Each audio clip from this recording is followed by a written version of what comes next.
Hey, it's Conrad Thompson. Thanks for checking out the podcast here on YouTube. Be sure to hit the subscribe button and the notifications bell. You'll get a notice anytime we upload some new content. And when I'm not asking Bruce, hey, how big was Batista's? Well, you know. One of the things I like to do is help people save money. And if you're watching this video right now and you're in a 30-year loan, man, you're overpaying your single biggest bill and you may not even realize it. I want you to do a little experiment for me. Take your calculator out, multiply your monthly house payment by 360 payments. That's how many payments there are in a 30-year loan. That big scary number, that's your total of payments. You're looking at that number? You know you can do better. Keep more of your own money right now and go to savewithconrad.com. Or maybe you've got credit card debt. Man, it's not a matter of if I can save you money with that. Your average interest rate on a credit card is more than 20%. And by the way, all the interest you pay on those credit cards, it's not tax deductible. Whereas the mortgage interest, well, that is tax deductible. So if you owe this debt, it's up to you how to pay it back. Doesn't it make sense to get the cheapest rate possible and the greatest tax deduction possible? Find out how much money you can save right now for free at savewithconrad.com. You don't need perfect credit. Even scores in the 500s can be approved, and it's no cost out of pocket. But maybe best of all, we're licensed in more than 40 states. We can help more families than ever before. But how much can we save you? Find out right now for free with a quick quote from savewithconrad.com. Hey, it's Conrad Thompson. Thanks for checking out the podcast here on YouTube. Be sure to hit the subscribe button and the notifications bell so you get a notice anytime we upload some new content. And go save yourself some money right now. If you're in a 30-year loan or you have credit card debt, it's not a matter of if I can save you money. It's a matter of how much. Find out right now for free at savewithconrad.com. Well, he won a gold medal with a broken freaking neck. He's a real athlete, so give him your respect. He's got intensity, integrity, intelligence too. Oh, it's true, it's damn true. So if he ever finds you and you're chanting you suck, then he'll douse you in dairy with his big milk truck. And with one angle slam, he'll lay you out on the floor. So listen up, it's time to go. It's the Kurt Angle Show. Hey, this is Kurt Angle, and welcome to the Kurt Angle Show. On the show today, we'll be talking to one of my greatest foes in the history of my wrestling career, the Samoan submission machine, Samoa Joe. But first, let me introduce to you my co-host, Conrad Thompson. How you doing today, Conrad? Man, I'm pumped. We've had a lot of guests, but boy, this one takes me back. Maybe your most memorable opponent from your TNA years, and you actually spent more time there than WWE. It's a great honor to have Samoa Joe with us. Mr. Joe, welcome to the show today. Oh, thanks for having me, gentlemen. How you both doing? We're doing well, Joe. Great to have you on our show. Thanks so much for this. Mm-hmm. No worries, no worries. Of course, Kurt. How could I refuse you? Thank you, Joe. That's a great compliment. Well, Joe, we've had a lot of fun talking about, Kurt's jump to TNA 15 years ago. Where does the time go? And man, you were the top dog in TNA at the time, coming off that incredible run with Ring of Honor. And then you had the undefeated streak going with TNA. You'd had all those legendary matches, that people read about in the newsletters with Kobashi and Punk. And now Kurt had the reputation of being the best wrestler in the world. Were you as excited for that as we were as fans?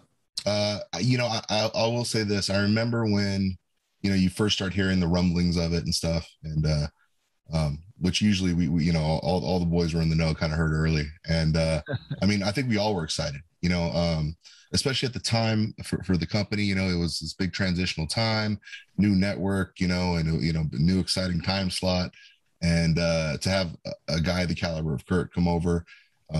We all knew it was going to be a big deal, and it was going to, be an awesome thing for us. And it was. Thanks for the compliment, Joe. No worries. I'll try to limit them as much as I can. I know you will. Hey, Joe, I know that walking into TNA, you were the big dog with a long undefeated streak, but you never held the world title.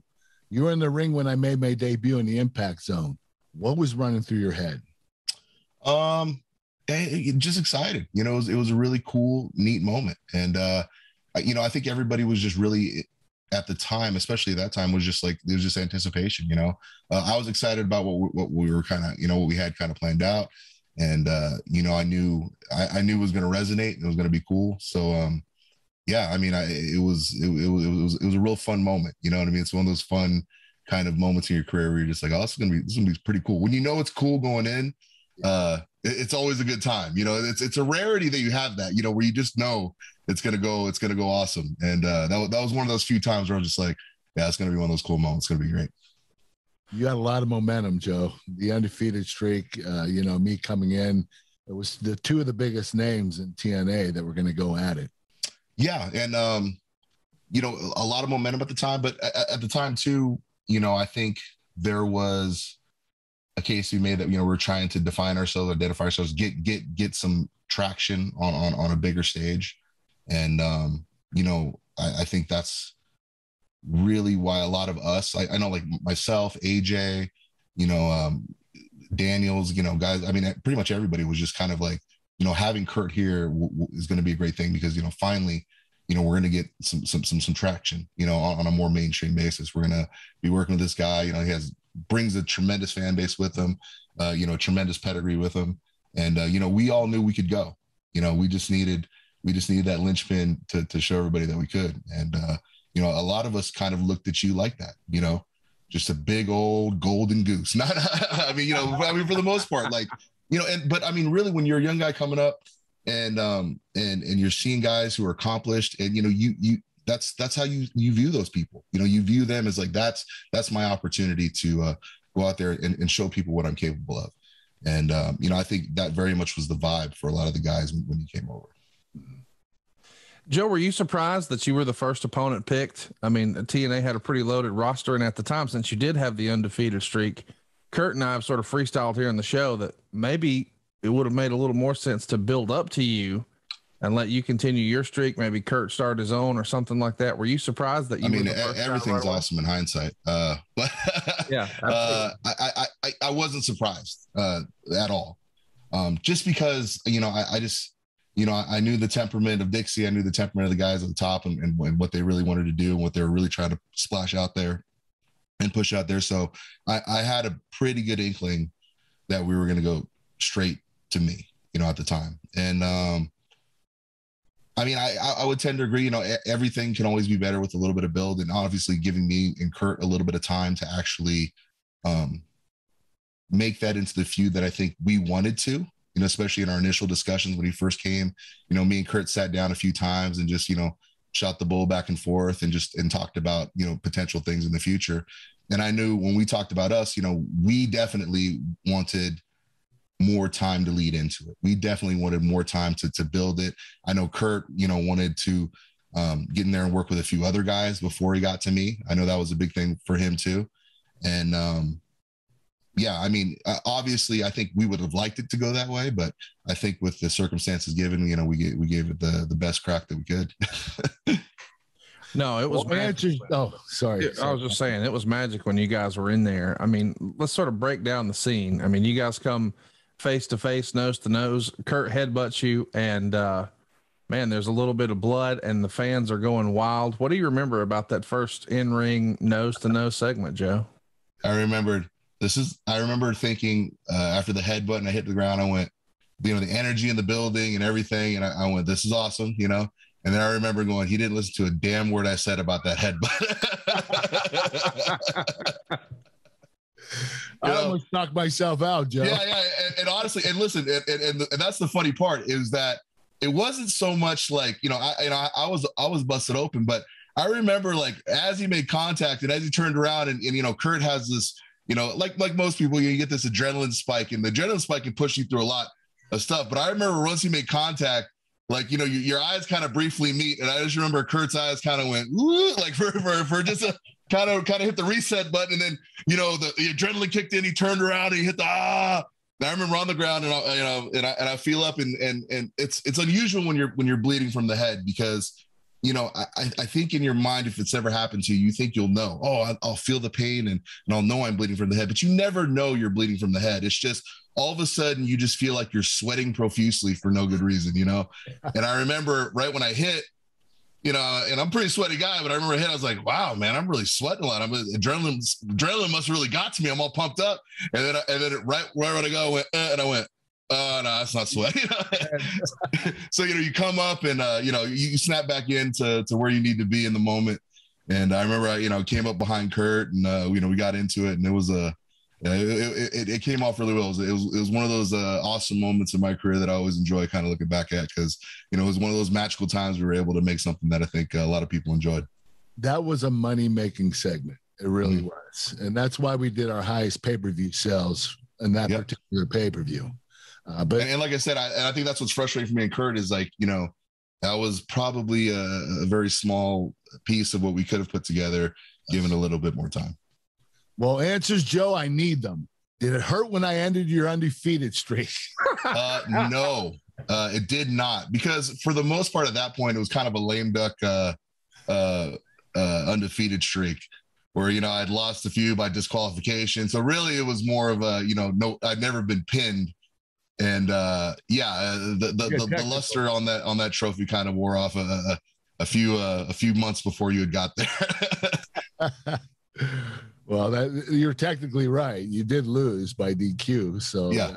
You know, so it was like, you know, I kept up the charade, but I was just like, you know, I'm not undefeated, guys. So, Joe, there's a question I want to ask that I don't think anybody else in the world can answer. Can you compare or contrast being in the ring with Kurt Angle and Kobashi? I don't know that a lot of people have had that opportunity that you have. Not many. Wow. Yeah, I don't know. That's a weird 6 degrees of separation there. Trying to figure that out. I think with Kobashi, you know, he's definitely like, he's all emotion with what he does. You know, I mean, he just, you know, he does, I would say he does things at their bare minimum. He kind of deconstructs everything and he just kind of just does things that are, you know, like a chop, you know, I mean, that's the main part of his offense, but I mean, he just knows how to place and do it so effortlessly and just make it work that, you know, it works for him. And whereas Kurt, you know, Kurt's just high technical acumen, you know, incredible athlete. Anything you can ask of him, you know, he'll get down and he'll get in the trenches and he'll do it. And that's, I mean, really that really is a difference. Just, you know, one guy is, he's an emotional impresario and, you know, Kurt is in his own right too, but at the same end, when it comes to athleticism and just that next gear, I mean, you know, it's Kurt's got that next gear, which is even a rare thing to encounter in this industry. Well, ladies and gentlemen, I can't believe this is real, but we not only got a handicapper, but we got the best ever. So I got to ask, how are you so good at handicapping these games? I mean, 4-0, that's quite a streak already. Well, you know, let's talk about every pick I've given this year in the NFL as an example. 23-8. Every pick I've given this year. 4 weeks in the bag, 23-8. There's nobody in the country that can match what I do, but I always make sure, because anybody, Conrad, could make up anything. They could tell you and blow smoke and tell you, oh, I'm the greatest. But I am independently monitored and documented, so nobody could ever question what I say and go, I don't believe it. I send every pick to an independent monitoring and documentation service that has to get the pick before the game goes off and then publishes it after the game goes off so anybody can see what I gave. And those picks for the year, every NFL pick so far, 23-8. And I think it's because I do more homework than anybody else. You know, the average guy or gal watching this podcast, they don't have time. They have a career. They have jobs.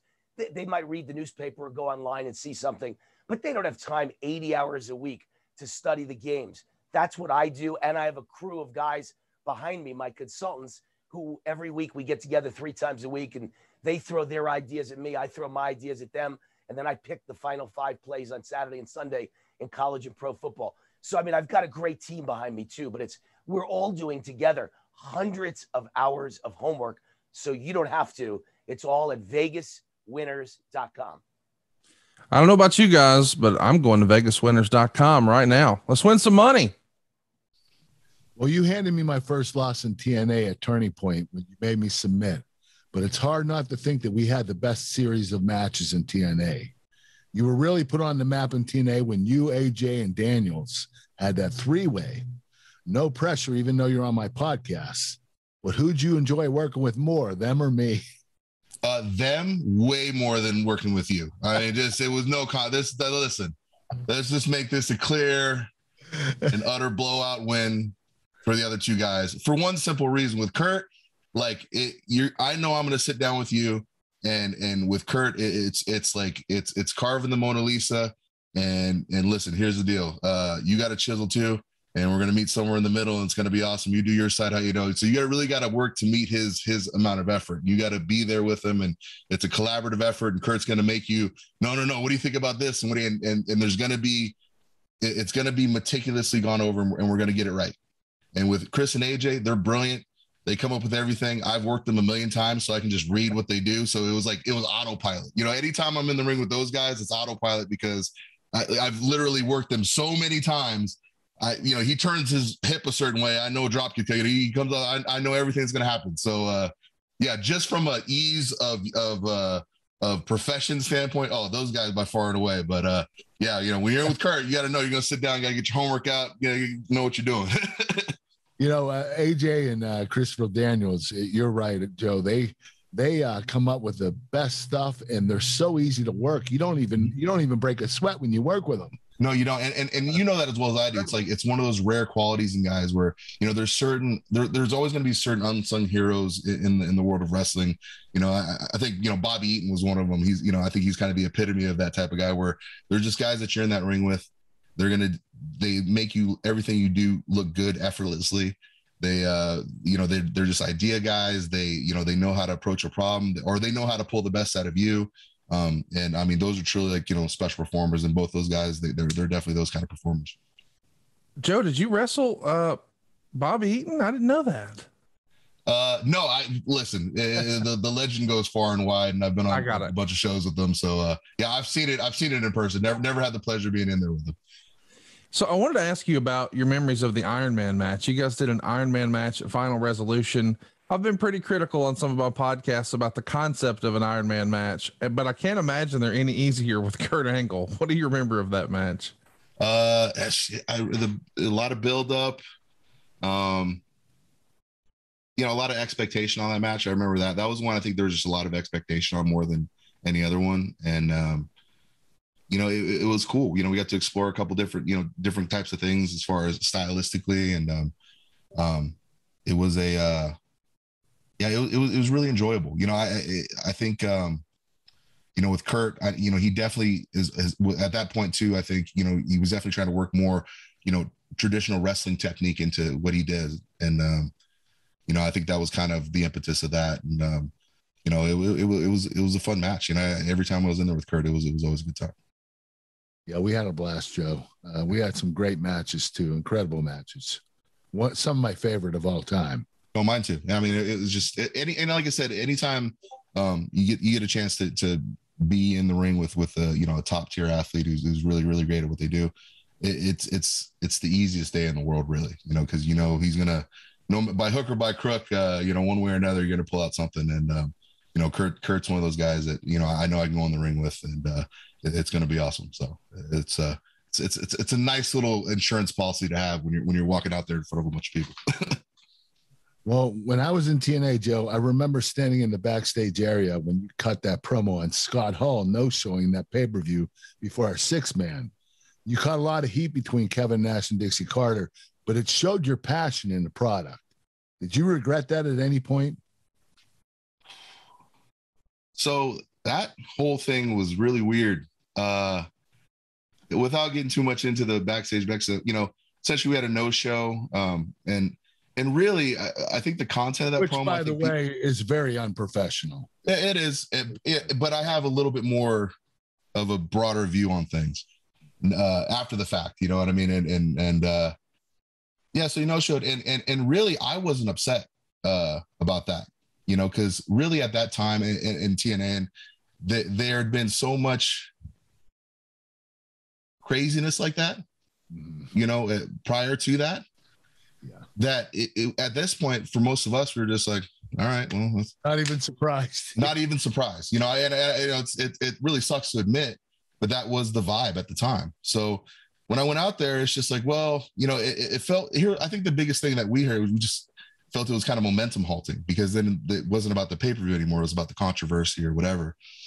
So I just remember before I went out there, somebody had kind of mentioned to me, he's like, yeah, just, say something and just get something going at the end, or, all right.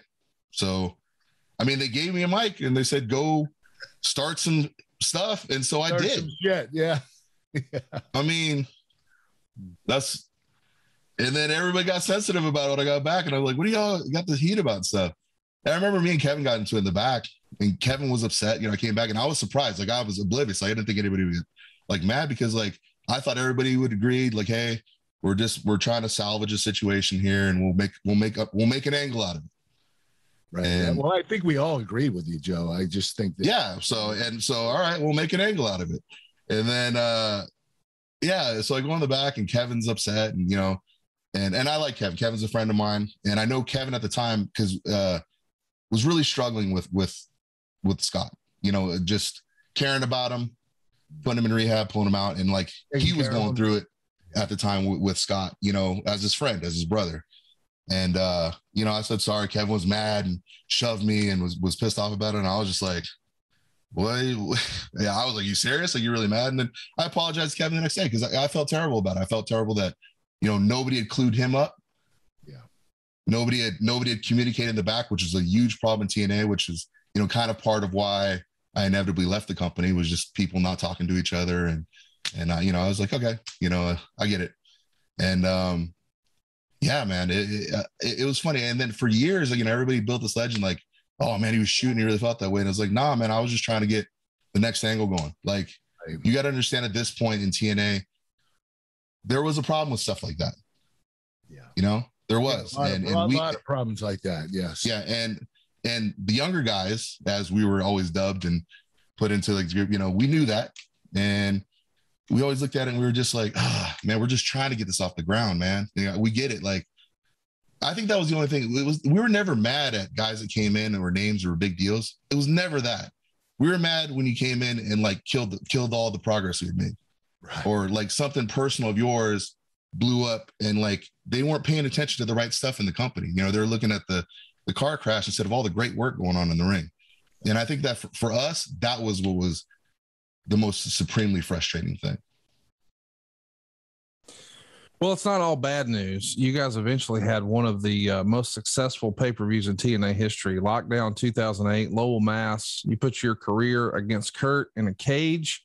And because it's lockdown, of course, it was a cage match. But it's TNA's match of the year. And, Joe, you win your first NWA World title. I think Frank Trigg was even doing commentary. And it's almost like an MMA-style wrestling match. Is this maybe peak TNA in your opinion, Joe? It's hard for me to say when the peak was, because like I said, I think that's more of a fan perspective, you know, like from your perspective of enjoyment. I mean, an MMA match with Kurt Angle, you win the NWA World title. It's got to be a big. I would say it was around this time. You know, I would say that I think the interest was the highest in us, and you know, and I felt that we had a lot of potential at that time to really, really go kind of above and beyond. But yeah, I mean, it was we approached the match differently. I know we had like a little crow promotion going on with I think Bellator at the time. Yes. I believe, yes. And you know, we wanted to kind of implement that kind of at a little bit at our request, more, you know, kind of more at, I think, Spike's behest, wanting to add more of that element into it. But yeah, I mean, it was a good matchup. The timing of it was weird. I felt that was the only thing I felt was weird, is that I think we had kind of gone past kind of that prime moment to strike, but and it felt kind of like, to me, it felt like, well, we're trying to make it up to people instead of like build into something that we could have gone into. So but it was a great match, and like I said, anytime you get an opportunity to be in the Kurt, it's fun, and it's competitive and athletic, and you know, like I said, I hate to harp on all the time, but like, you know, there's certain athletes that really push on you to be better and get a good performance out in the ring. And said, when you're in there with Kurt, it's easy to do that. Joe, was there a sequence or a move or something that Kurt did where you're like, oh, I hope we don't have to do that again?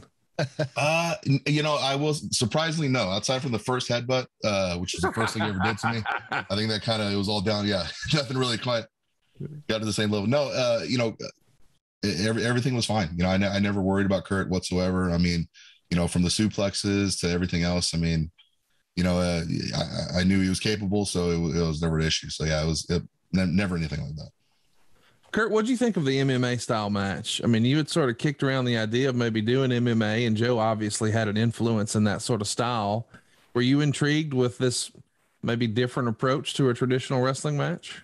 Yeah, I was excited about it. I think that, Joe and I did the best we could to put it together. The problem was we had a cage and we had ropes, and we didn't know whether, if you had a submission hold, if you could grab the rope, and, the guy. I do remember the hour-long rules debate. It was a pain in the ass. And, if it could have been just a straight-up MMA fight with cage, we probably could have done a little bit better job of making it an MMA style match, but it still would have been a work regardless. So, I think adding the ropes in added another dimension, but it was just really hard to structure it. It was a lot more difficult than any other match.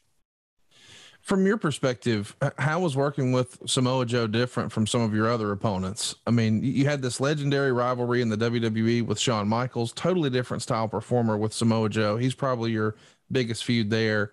What was different about working with Joe from everyone else? Samoa Joe is one of the most physical wrestlers I've ever wrestled. He gets very physical. That's what I love about Joe. He reminds me of me. And the crazy thing is his athleticism is off the charts, especially for a guy his size. The stuff he can do is just unheard of. And so Joe is a very talented wrestler, and I had a lot of fun working with him.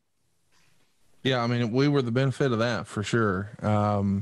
Joe, and I know it's business, but you win your first NWA World title. You think about what that belt symbolizes and all the guys who came before you. And now here you are on pay-per-view beating Kurt Angle in a cage match. Is that still something you can get excited about, or at that point, is it just all business?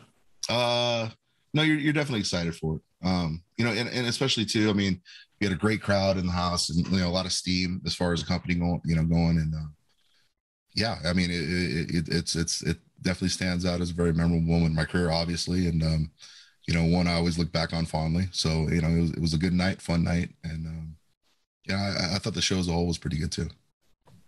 Agree. Well, you eventually lose the title to Sting at Bound for Glory, and you form the front line against the Main Event Mafia. We would put you out of action, and you came back to turn heel, and you helped me win the TNA title at a King of the Mountain match. Did you enjoy working heel over babyface? I normally do. I think at that time also, always a little bit more fun for me. I've always prided myself on being an antagonist when I need to be. So, I always enjoy being a heel a bit more. Just you were the more crowd interactions a little bit more fun. It's a little bit more psychologically manipulative. So, it's always a fun thing to do. So, definitely heel. I picked the heel thing too. I'm 100% with you. I don't know why, but I love being a heel. I think what it is it's easy to elicit like a genuine reaction from people when you're a heel. Whereas a babyface, to get people to really, really care about you, it's a long and involved process. And we're not, I'm just not relationship material when it comes to being in the ring. Joe, it was reported at the time that you were suspended for an outburst at the production crew. I guess there was some sort of mix up on a time clock in a match against Jeff Hardy. Mm-hmm. I don't know exactly what all happened here, but were you just frustrated with your position in the company, with the backstage politics? No, I was mad that somebody messed up a time cue. That's a simple answer. Man, I really feel, Conrad, you think I'm a very complicated, very deep book here. No, I'm very surface level with my complaints and my anger and stuff. I can tell you exactly what it was. I had told my agent at the time, I said, listen, please, since we're doing this a short countdown, which is terrible anyways, let's not telegraph this by giving the time, because you never give the time any other 10-minute match, this minute match, so don't say 2-minute, whatever. I said, if you do like 30-second and then we count down from there, okay, that's understandable. But if you say 2 minutes into a 10-minute match, they're just going to be like, they're going to, kind of realize in their head, oh, they're going to a draw. Like, it was just very telegraphed. Yeah. And, predictable. And I remember I had spent the better part of the day at least 5-6 times saying, please do not do a countdown from 2 minutes. Please start it a little bit later. So we're just not telegraph. Because what happens is, if you say 2 minutes left, for that next 2 minutes, nobody cares about anything you're doing. Yeah. They can, and you can work, but it's like, especially for the crowd at the time in Universal, which, you know, they're tired and beat up at the time. They've been through multiple tapings, and, you know, lo and behold, you know, nobody does it. And, you know, like I said, my frustration was never with my booking. My frustration was just like, you know, you don't have to book me well, but let's just get somebody booked well, and let's get a draw here. Let's get somebody on fire. Let's please, like, I don't care who it is, anybody, but let's just do it. That was my problem. You know, that was what my beef was. And part of it too is I just felt like, you know, guys just let too much stuff slip through the cracks. You know, we weren't as tight on production as we could be. You know, it was a major criticism that, you know, stuff I brought up all the time. Like we all could be better. You know, we could be doing better. We could, you know, and, you know, I was young and I wasn't expressing myself in the best way, you know, and was I wrong in that situation? Absolutely. Was I terrible and tirading and killing? No. I walked around, I asked everybody who said time, you know, wasn't me. And then as people denied it, and I kept going down the chain of command looking for who was responsible for this, because nobody would take responsibility for it. You know, finally I went, all right, when the production truck, and I said, hey, who do the call? Oh, well, that guy. All right, cool. And I walked out. And of course, you walk in the production truck, it's a big no-no, especially no matter who you are. And, you know, I took my licks. I did my crime. I did my time. And, yeah, I mean, that's really all there was to it. Huh? Well, everything TNA had going on with Hulk Hogan, Eric Bischoff, and Vince Russo, did you think they ever presented you the way that you wanted to be presented? I mean, I think they did the best with their ideas that they had. I mean, nobody's going to present me the way I want to be presented, besides as good as I will, you know, regardless. It doesn't matter who it is. So I think it's kind of a easy thing to say, you know, to kick those guys, you know, especially in this instance when they're down and people, you know, have an opinion of how they handled me or handled, you know, the company. We could have done a lot of things better. Yeah. And I think at this point in my life, I definitely am over trying to point fingers at people of why it's wrong, because, you know, I've literally moved on to a second half career. I'm working on other things. I'm looking towards the future. And, I'm another thing too, is that I'm just sick of this ridiculousness in pro wrestling where guys are holding these dumb grudges and beefs and I know and tearing each other apart over dumb arguments they can't even half remember 40 years ago. And I definitely don't want to perpetuate that cycle. Holding grudges. You're right, Jay. I mean, it's you know, and get it. Everybody wants their hot takes, and that's fine. But I think a lot of hot takes out there are destroying a lot of good relationships between people.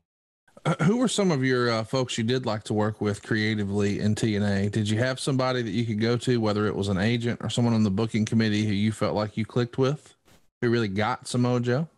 I don't know. It's hard to say because it was such a different creative process, I think, outside of what you might think of in a WWE setting or something like that. You know, it was a committee of guys who you talked to, and they went, you know, behind closed doors, had their meeting, and then the booking was out. You know, there was very little collaboration, you know, as far as like what you want to do or what you want to say. I mean, they had their ideas and they put them out there. And, you know, a lot of times we always joke about the speech we get, like, you know, hey, we've done this and we know what to do. And, you know, so we say, all right, cool.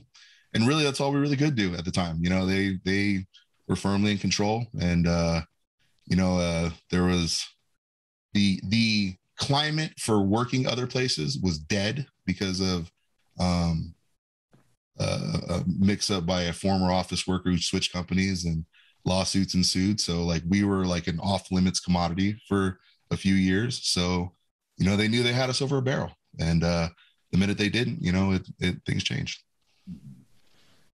How was working with Dixie Carter? You know, Kurt has told us before that, you know, he thinks maybe she gets a bad rap with wrestling fans. She was gracious with him and cared about him as a person, and he had a great experience with her. And for whatever reason, I think she probably gets a bad rap too. I mean, her family helped fund a lot of great wrestling and created a lot of great opportunities. What's your two cents? I think it's just a real case of people getting the TV character confused with the real person. There you go. You know, I think is still happening today. You know, when I hear people talk about Vince, you know, you think he was Beelzebub himself, but you know, but like I said, I think a lot of that TV character bleeds over onto the opinion, whether they like it or not. you know, it's one of those funny things that I've noticed. As far as my opinion on Dixie Carter, she's a wonderful woman, you know, great lady, sweet lady. I mean, came in there, she gave her all, you know, when it came to TNA, and really took some risks, and some worked out, some didn't. And, you know, I say this to the day, like, I don't have anything bad to say about Dixie Carter. I mean, you know, she helped me buy my first house. You know, we used to say well fed. My family and stuff were healthy while I was working for her, and you know, everything really well. And they did good business by me. You know, like, you know, TNA at the time, you know, maybe not for everybody, but I know, you know, up until almost the very end there, I mean, just the, you know, business was always on point, checks were on time, and you know, they did good by me. So I don't have maybe a lot of the same negativity that others may share, because they did good by me, and they're good in my eyes. And if I saw Dixie today, I'd give her a big hug and a kiss and hope that she was well. Well, you spent like 10 years there, nearly 10 years. It's hard to believe. Besides Kurt, what were some of your other highlights of TNA? Maybe that three-way we talked about earlier. Anything else? Definitely the three-way. I think anytime we went to the UK, and we called it the time warp, especially in TNA, because, you know, we had I think we had broader coverage in the UK as a whole, because, you know, TNA was just seen on more stations, or not on pay TV. It was kind of more on, I guess, national network, whatever they would call it. Network broadcast. Yeah. Network. Yeah. So we actually were in a lot more homes, and, you know, it was funny. I remember one time we did a house show somewhere in the Carolinas, and, you know, it was decent house, maybe like 600 people, you know, and we're like, it's tough little medium-sized venue. And then it was like the next day we went to Glasgow, and it's a sold out O2, and it's just insane, and people are chanting and people are singing, and I mean, and it was funny. And then we get done with the UK tour, and I think the next week we're in somewhere out in the wilds of Alabama, and it was like decked down to 600. Like, here we are again, boys. No, you have to admit, going to the UK was like our WrestleMania. It was you know, it was a blast. It was a blast because obviously, you know, international road tours are always fun. You know, anytime the tour bus, you got all the guys together and the girls, and, you know, it's always a fun environment and atmosphere. It's always a good time. And then, like I said, the fans in the UK, and this was kind of like when the UK scene was really bubbling and boiling and kind of coming into its own. And the fans are awesome out there. And I remember, I think it was Glasgow, Scotland. It was like the next night, and it was just, the place was just, I mean, they blew the roof off the joint, and it was awesome. And yeah, I think those UK tours were always a big highlight for us, just because of the amount of fun that we had when we were at the shows, and the amount of fun that we did have when we were on the shows. Yeah. Well, after TNA, you returned to the Indies and Ring of Honor for a short time before NXT comes calling. Talk about how that conversation goes, and why you were originally brought in not under a full-time deal. The conversation at the time, you know, obviously some of that remit of not hiring TNA guys was still kind of in the ether. It wasn't a solid thing, but it was definitely kind of like an unspoken guideline. And, you know, TNA was, I mean, NXT was kind of gaining steam, traction at the time. And I remember I was in, I think, San Jose, for Mania weekend, doing a few shows. You know, I'd left TNA at this point, and ran into a few people here and there, and had a couple of initial kind of just hello meetings.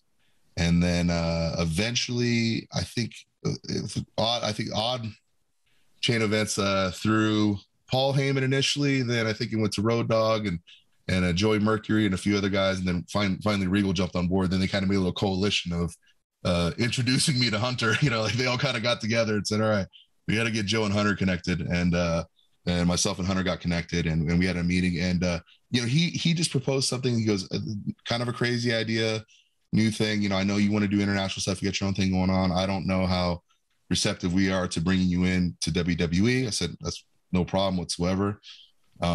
He goes, maybe we will work it out. You know, you can come work for us, kind of give us first right of refusal, and then you can work wherever else you want. We'll do a merch deal.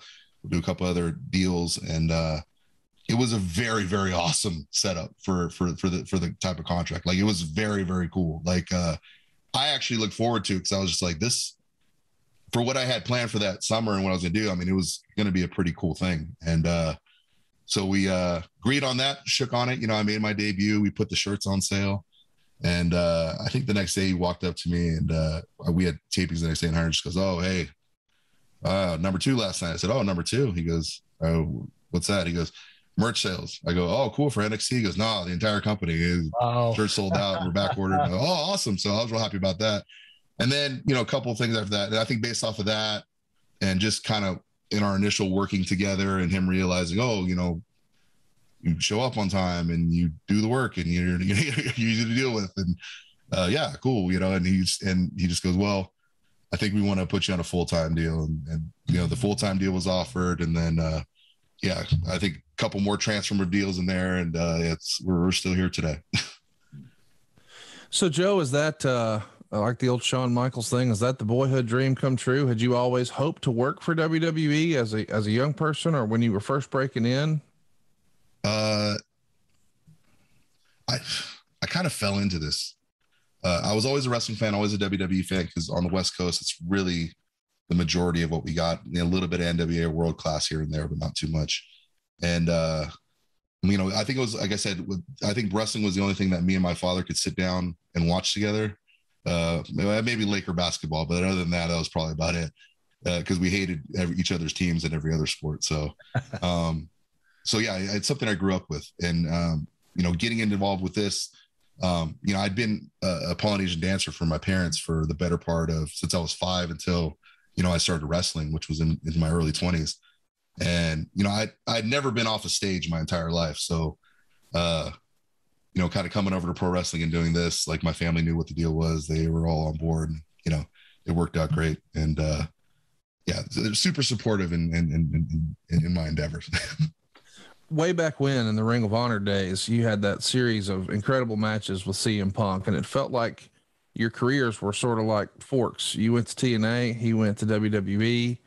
Did you ever imagine after you had such a run with TNA that you too would wind up in WWE, or did you just sort of imagine that that's probably not in the cards for me?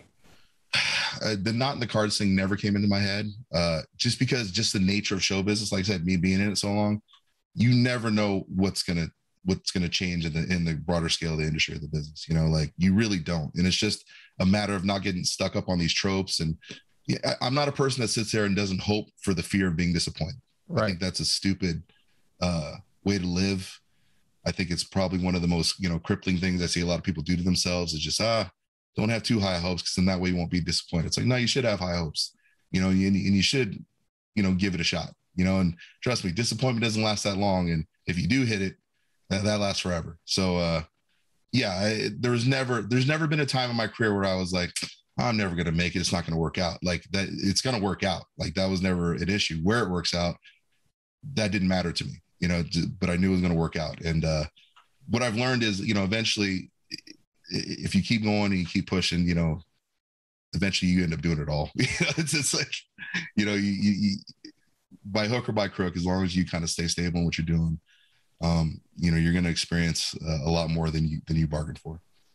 Well, what were the differences between working in NXT and TNA and then WWE? In other words, what were the differences between each company? You know, TNA, obviously locker room's awesome.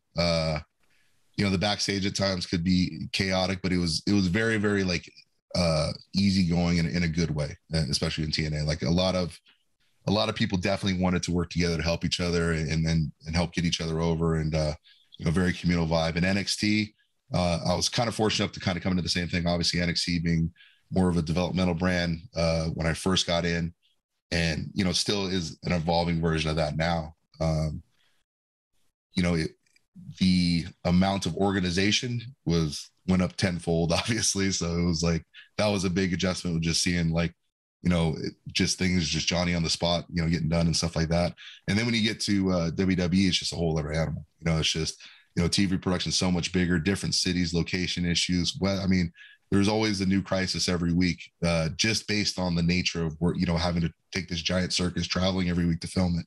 And, you know, you get used to working in a inherently chaotic environment just by the very nature of what it is. So, yeah, there's a lot. I will say this: the consistent thing is I can't say that I've ever been in a locker room my entire career that hasn't been stellar. And I've been very, very fortunate that, you know, from ROH to TNA to even now WWE, I've had nothing but just really great experiences with the guys in the locker room and the girls in the locker room, just the production, everybody in general. It's just, I'm fortunate. You know, I have a different look on things, and I may sound like a super positive motivational speaker, but you know, it's one thing that I've always been thankful for. One of the big differences between the companies from an outsider perspective to me would be that WWE travel schedule. Man, that's no joke. Was that tough to get used to? Or since you've been in show business your whole life, was it just another day? Me, no. Cause like I said, from like when I was 5, we would probably be, you know, on average on a slow week, it'd be 3 shows a week, but on most times it would be like 5 shows a week. So, wow. For instance, like when I, you know, introduced my parents, said, "Hey, listen, I'm going to start pro wrestling." You know, the first question on my dad's mouth wasn't, you know, "Oh, what are you talking about?" Or "You're going to get yourself killed," or whatever. It was just like, "Well, how much does it get paid?" You know, like, "Oh, well, it's okay, cool. Well, you know, where they pay for travel. Yeah. Okay. Where you, I mean, he just, you know, pretty much handed me as a booking sheet and said, you know, make sure all your bases are covered, make sure they take care of this and this, and I'll pick you up at the airport on Friday." So, yeah. We as fans have seen a lot of guys who make a name for themselves somewhere else, and then they come into the WWE or WWF back in the day, and it feels like they want to sort of recreate them. They wanted to make Stone Cold Steve Austin or Stunning Steve Austin Chili McFreeze. Were you surprised that you got to keep Samoa Joe and they didn't try to change your look or presentation or name or any of that? No, just because you know, it was what we agreed upon when I first came in, you know, and then by then it's just, what's the point in changing my name at that point, you know? And it helped too, you know, AJ by this point had debuted, and you know, they just realized, you know, okay, it's not a huge deal to have somebody with their own name on the roster. You know, they prefer, you know, that it'd be one of their creations, which I can understand.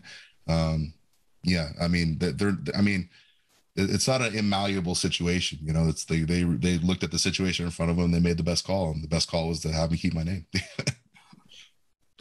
Well, I've always known you had the ability to be a money-making player in this business. Was this just a sign that you'd done everything correctly, signing with WWE? I'd hope so.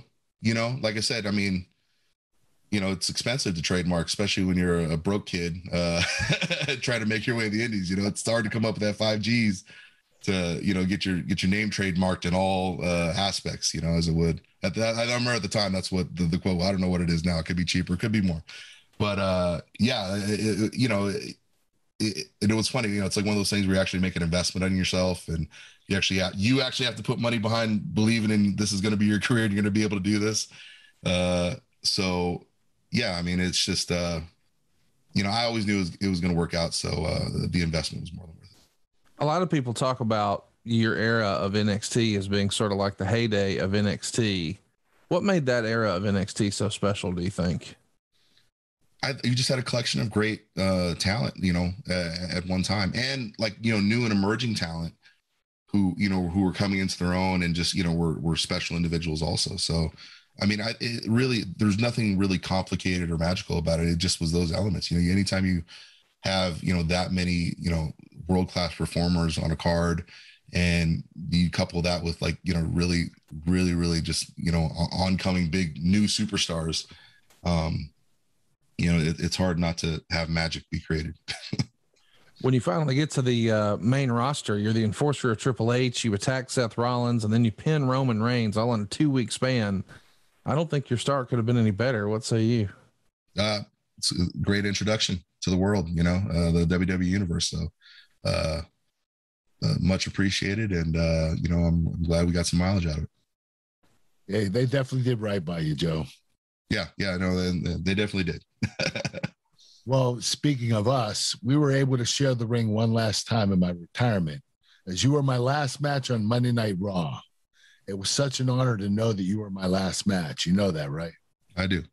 And it was an honor for me too. I mean, you know, obviously, Kurt, you know, we've spoken in depth about a lot of things, a lot of times, but to be in the ring with you for your last go on Raw, it meant a lot to me, because I know you've had your own storied career there and your own history with several wrestlers, and for you to ask me to be that guy, I very much appreciate it. Well, you were one of my favorites, Joe. Thank you. Joe, were you shocked when Kurt came back into the company too? I mean, you sort of laid it out earlier that in show business, you never know what to expect, and you wind up. Absolutely. I opened the floodgates at that point. I don't know if you knew that. I was like that guy that sneaks in the club and then gets the back door wedged open, lets all his friends in. Yeah. So no, it was probably, I'm glad he did. I'm glad he picked up on the signals I was sending out. Hey boys, the phase on, everybody come on, let's get going. And I expected him to be there shortly. Of all your matches you had with Kurt, now that we're talking about his retirement, is there one that sticks out more than all the others for you? I think the first one.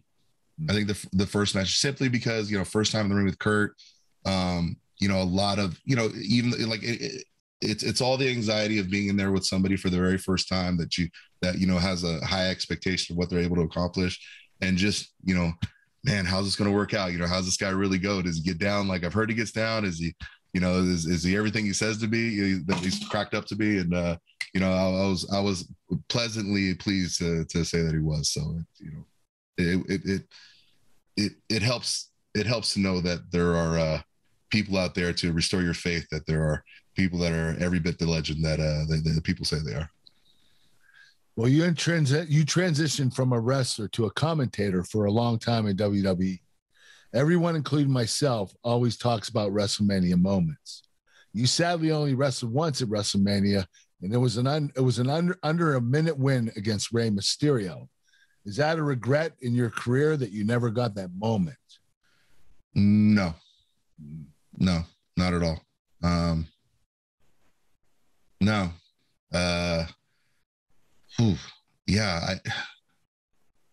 It's tough for me to wrap my head around like this line of questioning, because it's like I didn't start this career trying to catalog disappointments. Yeah. I didn't start this journey trying to tell myself, man, this didn't work out or that didn't work out. There's a ton of things that were pretty grand ideas in my life that didn't work out, and none of them I would carry or harbor as regret. It's useless. It's pointless. I mean, if you're so focused on the past, you limit your ability to accomplish in the future. And I still got things in the future I'm looking forward to, and I'm not trying to carry that baggage. So no, not at all. And once again, in the insanity of this industry, one never knows. You're right, Joe. It could still happen. Yeah. Well, let's talk about this year's WrestleMania. You were wearing the headsets, and there's a rain delay. It's never happened at a WrestleMania before. What's going on? First time ever. Woof. That's got to be an interesting situation. What do you remember? I remember it was pouring as much as I thought it would, as being a part-time Tampa resident here and understanding very much how the weather works.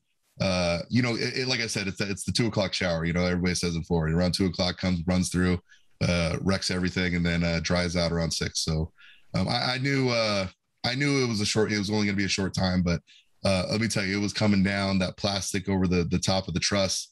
It was looking rough. A lot of big bubbles started to form. And we were just hoping that it was going to be a splash zone down there. So craziness, chaos, but that's the fun of live television. And for us going through it all, it was a blast. Between takes, we're just laughing at the situation, because it's just everybody scrambling, trying to keep the set dry and keep everything going so we can get the show going on the road. Are these last 2 years the most interesting 2 years of your wrestling experience? By far. Yeah. By far. And I think a lot of fans wonder why, but it's like, if you could understand the many facets of this industry that I've experienced in these past 2 years, couple that with, a global pandemic and all the inherent craziness that comes with that. I've learned probably more in these past 2 years, just about the general meta of what we do and what it takes to do what we do, than I have in the rest of my career.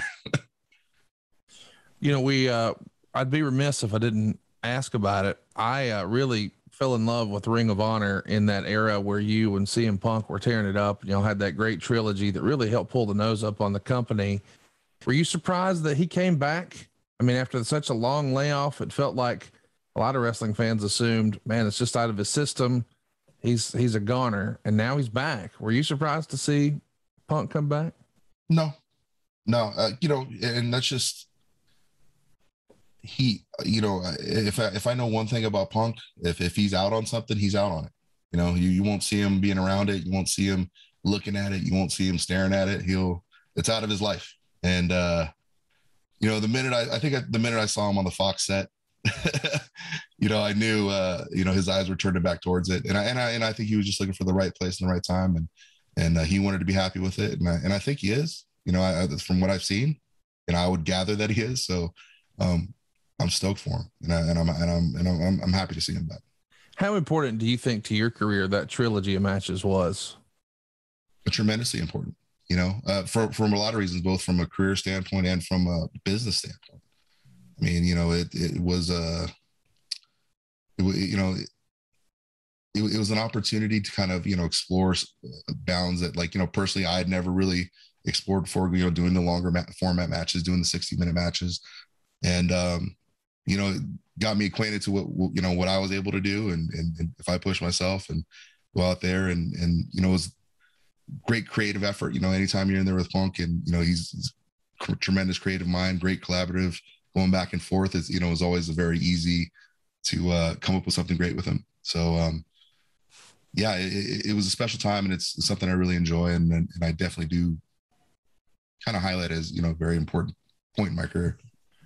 We're, of course, here on the Kurt Angle Show today, but when people think about great amateur wrestlers, the other one they throw around on the WWE side of things is Brock Lesnar. Both you and Kurt have had an incredible couple of matches with Brock, and you headlined a pay-per-view. I think it was Great Balls of Fire. What a name that was.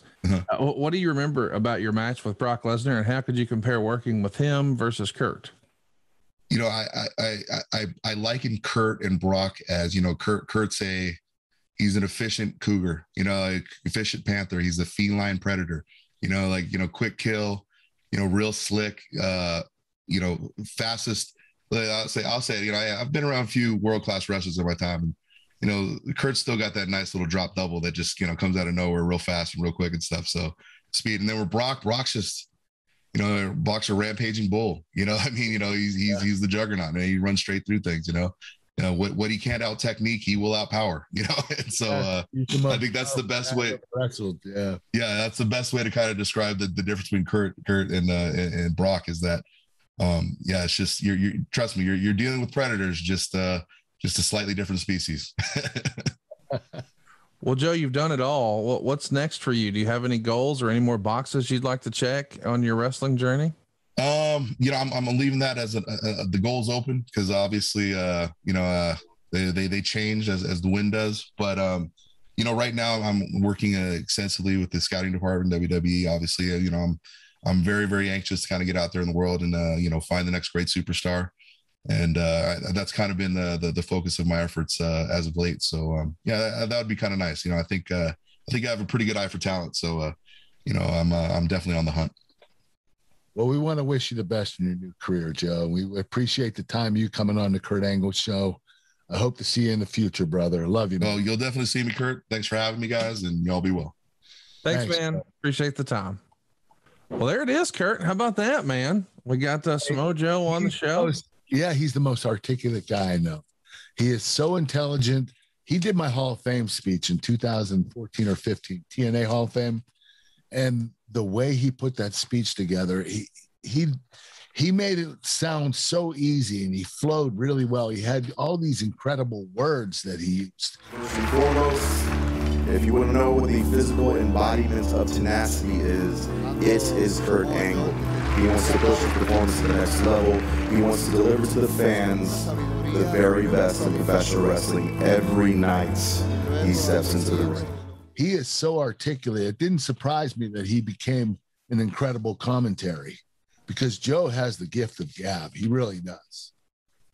Well, he was a tremendous guest for us. We've had a lot of great guests, but man, Samoa Joe's right up there for me. One of my all-time favorite wrestlers. You guys created absolute magic together, and we can't thank him enough for his time. But my only regret is I wish we would have asked him what his favorite flavor of chicken snacks was.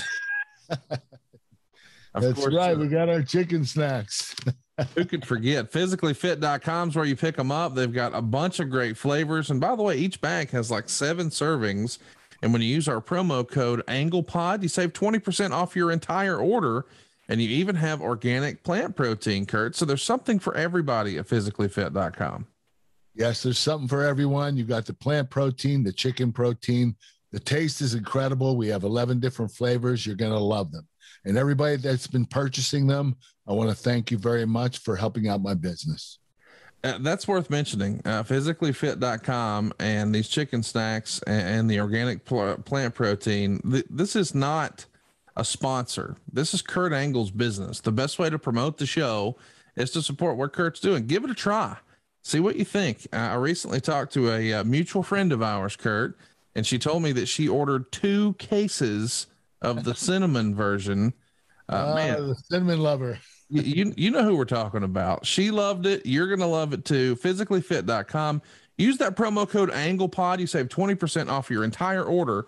And I also want to mention, Kurt, when you go to KurtAngleBrand.com, you can do cameos. You can send in stuff for you to autograph, maybe an old picture or an old title belt. You can even send people birthday cards. And I've never seen anybody in wrestling do that before, but I started to see people on social media post it. So if somebody in your life has a birthday coming up and they're a big wrestling fan, how cool would it be to check the mail? And there is a birthday card from Kurt. It's KurtAngleBrand.com, and it's all things Kurt Angle, right, Kurt? Yes, we even have cowboy hats, milk cartons. We have the whole ball of wax. Go to KurtAngleBrand.com. And also what you can do, if you have any item you want signed that you have left at home, or a world title belt that you want me to sign, you can send it to the address on the website. I'll personalize it, send it back to you, as long as you send a prepaid postage envelope and a small donation for charity. I'll do that for you. How about that? KurtAngleBrand.com. And don't forget to tell every wrestling fan in your life about your new favorite podcast. It's the Kurt Angle Show. Hey, it's Conrad Thompson. Thanks for checking out the podcast here on YouTube. Be sure to hit the subscribe button and the notifications bell so you get a notice anytime we upload some new content. And go save yourself some money right now. If you're in a 30-year loan or you have credit card debt, it's not a matter of if I can save you money. It's a matter of how much. Find out right now for free at SaveWithConrad.com.